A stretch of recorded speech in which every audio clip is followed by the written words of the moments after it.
రాముల వారు ఉన్నారు. రాముల వారు కూడా దశరథ మహారాజుకి 3 భార్యలైతే ఆ పెద్ద భార్యకి పుట్టిన కొడుకుకి పేరు పెట్టాలని తన రాజ్యంలో ఉన్న సంస్కృత పండితుని, ఆస్థాన పండితుని పిలిచి, అయ్యా నాకు ఒక కొడుకు పుట్టాడు, మంచి పేరు పెట్టండి అని అంటే, ఆ సంస్కృత పండితులు దేవుడికున్న 1000 పేర్లో నుంచి సహస్రనామాలు అంటారు. దేవుడికి ఎన్ని పేర్లు ఉన్నాయి? 1000 పేర్లు ఉన్నాయి, సహస్రనామాలు అంటారు. ఆ పేరులో రామ అనే పేరు తీసి దశరథ మహారాజు పెద్ద భార్యకి పుట్టిన కొడుక్కి పేరు పెట్టారు. ఈయన పేరుకి పెద్ద అయ్యాడు, విద్య నేర్చుకోవాలి. విశ్వామిత్రుల వారి కాడికి పిలువబడ్డాడు.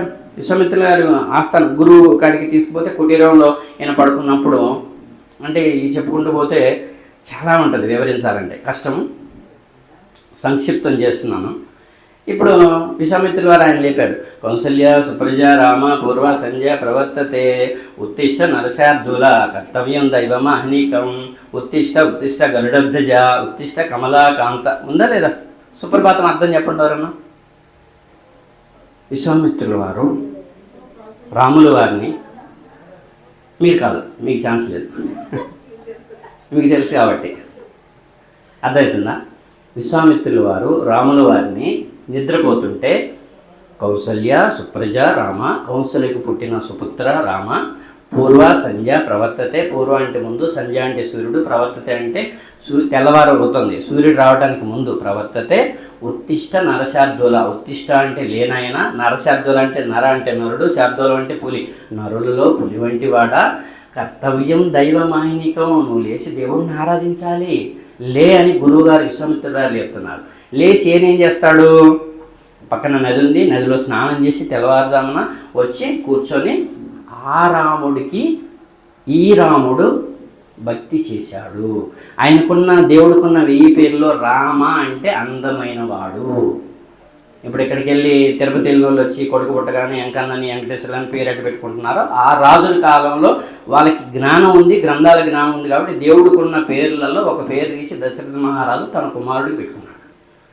ఆయన పెరిగి దేవుణ్ణి ఆరాధించుకుంటూ పెరిగి పెద్దయ్యాడు, తండ్రికి దగ్గర తనయుడయ్యాడు, తల్లి మాటే కాదు సవతి తల్లి మాట దాటని సహనమూర్తి అయ్యాడు. అన్నల తమ్ములతో ఎలాగ ఉండాలి ఆయన నుంచి నేర్చుకోవాలి, రాజ్య పరిపాలన చేయాలంటే ఎలాగో ఆయన నుంచి నేర్చుకోవాలి. అర్థమవుతుందా? అలాగే భార్యని ఎలా చూసుకోవాలి, కొన్ని అవి మనకి తెలియని వాటిలోకి వెళ్ళకూడదు. కానీ ఆయన భార్యని అంత ప్రేమించాడు కాబట్టే రావణాబ్రహ్మ మీద యుద్ధం చేసి జయించి తీసుకొని వచ్చాడు. అర్థమవుతుందా? అలాగా రాజ్య పరిపాలన అన్నింటిలో ఒక ఆదర్శమూర్తి, మంచి విషయాలన్నింటిలో ఆదర్శమూర్తి, సుగుణాల రాశి శ్రీరామచంద్రమూర్తి. అంతేగాని ఈయనకి దండం పెడితే ఆయనకి పెట్టినట్టు కాదు, ఆయన కూడా ఆయనకే పెట్టమని చెప్పాడు. బాణాలన్నీ వేశాడు, రావణాబ్రహ్మ చచ్చిపోవట్లేదు, లాస్ట్ ఒకటే బాణం మిగిలింది, అయ్యా నువ్వే నాకు దిక్కు అని చెప్పి ఆ రాముని దలుచుకొని బాణం వేస్తే అప్పుడు రావణాబ్రహ్మ చనిపోయాడు, తీసుకొని వచ్చాడు. సరే, ఇలాగ గురువులు అందరూ కూడా భగవంతుణ్ణి పరిచయం చేసి భగవంతుని ఆరాధించారు, వీళ్ళందరినీ ప్రేమించాలి. ఇప్పుడు అర్థమైందా? దేవుడు ఒక్కడే భూమి మీదకి వచ్చిన వాళ్ళు గురువులు, గురువుల్ని గౌరవించాలి. అర్థమవుతుందా? మనం గురువుల మార్గంలో భగవంతుని ఆరాధించాలి, గురువుల్ని గౌరవించాలి, భగవంతుని ఆరాధించాలి. అర్థమవుతుందా? మీకు ఎంత పెద్ద గురువు అయినా కానీ, చిన్న ఎగ్జాంపుల్ చెప్పి ముగిస్తున్నాను, ఎంత పెద్ద గురువు అయినా కానీ భార్యాభర్తల బంధంలో పిల్లగాడికి గురువు వేరు తండ్రి వేరు, ఒప్పుకుంటారా ఈ విషయాన్ని? గురువు తండ్రి ఈక్వల్ చేయొచ్చా? తప్పు కదా. అలాగే ఈ గురువుల్ని దేవుడితో ఈక్వల్ చేయకూడదు. వాళ్ళ ఆధ్యాత్మిక గురువులు, వాళ్ళు కూడా దేవుడికి భయపడ్డారు, దేవుడిని ఆరాధించారు. దేవుడిని ఆరాధించమని ఆ సమయంలో, కష్ట సమయాల్లో వాళ్ళు సమాజానికి శిష్యులకి తెలియజేశారు. యేసువారు కూడా అంతే, నా తండ్రి నాకంటే గొప్పవాడని 2 చేతులు ఎత్తాడు. అదే విషయాన్ని మన మొహమ్మద్ వారు కూడా ఏం చెప్పాడు? గురువులందరినీ ప్రేమించాలి, నేను కూడా చివరి గురువుని అని చెప్పాడు మొహమ్మద్ వారు. అర్థమవుతుందా? ఇప్పుడు మనం ఈరోజు తెలుసుకునేవి ఏంటంటే సృష్టి అంతా యూనిక్. అర్థమవుతుంది? అందరికీ ఒకటే సూర్యుడు, అందరికీ ఒకటే ఆకాశం, అందరికీ ఒకటే పగలు, అందరికీ ఒకటే రాత్రి, అందరూ తల్లి గర్భం నుంచి రావాలి, అందరూ మళ్ళీ మట్టిలోకే పోవాలి, అందరి శరీర భాగాలు ఒకటే, ప్రకృతి ఒకటే, అందరి భగవంతుడు ఒకటే. ఈ భూలోక జీవితం పరీక్షా జీవితం.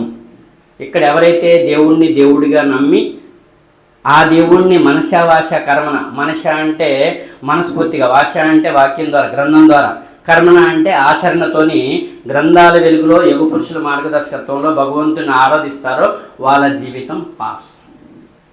అర్థమవుతుందా? 1వ తరగతి కానీ ఇప్పుడు 10వ తరగతి ఉంది, ఫస్ట్ రోజు వెళ్ళాడు, 6 నెలలు అయింది, 8 నెలలు అయింది, ఎగ్జామ్ పెట్టారు. Half yearly, quarterly, half yearly, annual exam అన్నీ అయిపోయి యాన్యువల్ గవర్నమెంట్ ఎగ్జామ్ పెడితే ఆ ఎగ్జామ్లో పాస్ అయ్యాడు. పైకి వెళ్తాడా వెళ్తా? సెకండ్ క్లాస్, 10th, ఇంటర్ ఎలా వెళ్తే మనం ఈ జీవితంలో పాస్ అయితే స్వర్గం బహుమానం.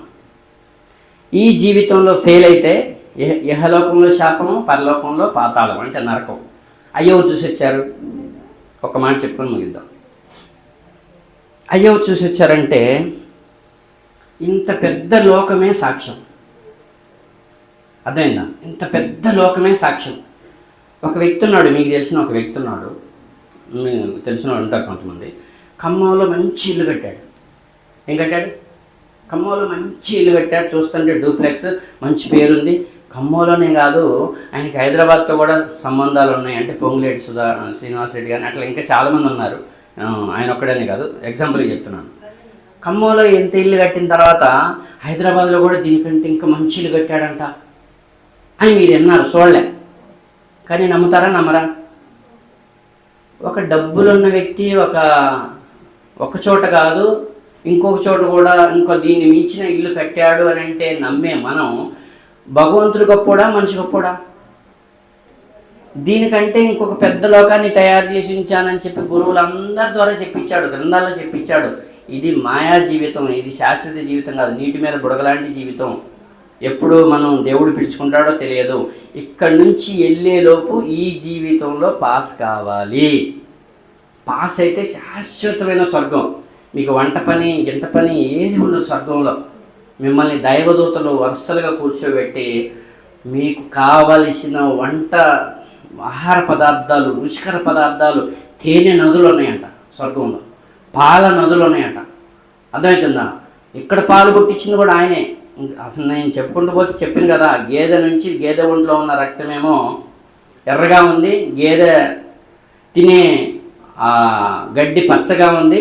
ఆ పచ్చగా ఉన్న గడ్డి పేడగా పచ్చగా మారుతుంది. పచ్చగా ఉన్న పేడ నుంచి, ఎర్రగా ఉన్న నెత్తుల నుంచి, మధ్యలో నుంచి ఒక తెల్లని వస్తువుని నేను మీకు తాపిస్తున్నాను. ఈ పాలు కూడా పుట్టించింది ఆయనే. మీ భక్తి కూడా దేవుడు ఒక్కడని నమ్మి ఆయనకి మాత్రమే చేస్తే పవిత్రమైన పాలలాగా ఉంటుంది. ఎప్పుడైతే మీరు ఆ భగవంతుడితో ఇతరుని సమానంగా పెడతారో, బకెట్ పాలు తీసాము, పేడకి నెత్తుడికి మధ్యలో నుంచి వచ్చినాయి, గింతంత పేడ ఆ పాలలో కలిపాము. అగో మొక్కం చెట్లెత్తనే ఉన్నారు. పనికొస్తాయి ఆ పాలు? పనికిరావు. పోనీ పేడొద్దులే, నెత్తురు మధ్య నుంచి వచ్చిందని పాలు తీసిన తర్వాత ఇంత నెత్తురు దాంట్లో కలిపాము, గేదె నెత్తురే. ఆ పాలు పనికొస్తాయా? మన భక్తి కూడా అంతే. మనం మళ్ళీ కానొచ్చింది అలా గురువుని దేవుడు అంటే మనం చేసుకున్న భక్తిలో నుంచి మళ్ళీ మనం పాలలో పేడ కలిపినట్టు, పాలలో నెత్తురు కలిపినట్టు మన భక్తిని మనం చేతులారా పాడు చేసుకుంటున్నాం. మీరు కొంచెమే చేయండి భక్తి, అనేది భగవంతుడికి చేయండి.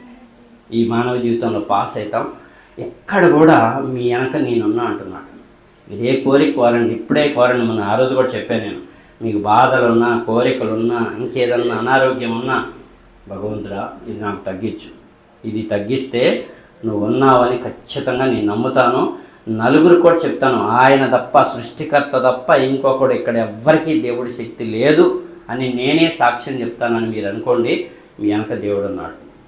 మా సపోర్ట్ కూడా ఉంటుంది. ఇక్కడ ఎవరైతే ఇంతమంది ఉన్నాం, ఇన్ని మాటలు ఎన్నో, ఈ జన్మ సార్థకం చేసుకోవాలనేదే గ్రంథాల బోధ, యుగపురుషుల బోధ. భగవంతుడి స్థానం వరకైనా ఇస్తారా? మీ భక్తిలో మళ్ళీ పాలలాగా ఉన్న భక్తిలో మళ్ళీ పేడని కానీ నెత్తుని కానీ కలుపుకుంటారా? కలుపుకోవద్దు. అందరు చెప్పండి, ఈరోజు నేను మనస్ఫూర్తిగా భగవంతుని తెలుసుకున్నాను. చెప్పండి అందరూ ఒకసారి, ఈరోజు మనస్ఫూర్తిగా భగవంతుని తెలుసుకున్నాను. ఆయనతో సమానమైన వాళ్ళు ఎవరు లేరని గ్రహించాను. కాబట్టి ఆయన్ని ఒక్కడిగా నేను నమ్ముతున్నాను. ఓ దేవా, మమ్మల్ని నీ దాసుల్లో చేర్చుకో, పాపాత్ముల్లో చేర్చమాకు. బ్రతికున్నంత వరకు మమ్మల్ని నీ దాసులు నడిచిన మార్గంలో నడిపించు. పాపాత్ముల మార్గం నుంచి మమ్మల్ని కాపాడు. తదాస్తు తదాస్తు తదాస్తు. ఆమీన్ ఆమీన్ ఆమీన్. ఓకే అండి, ఇక్కడికి పరిసమాప్తం అయిపోయింది. ఎవరికి ఏమేమి బుక్స్ కావాలో తీసుకోండి.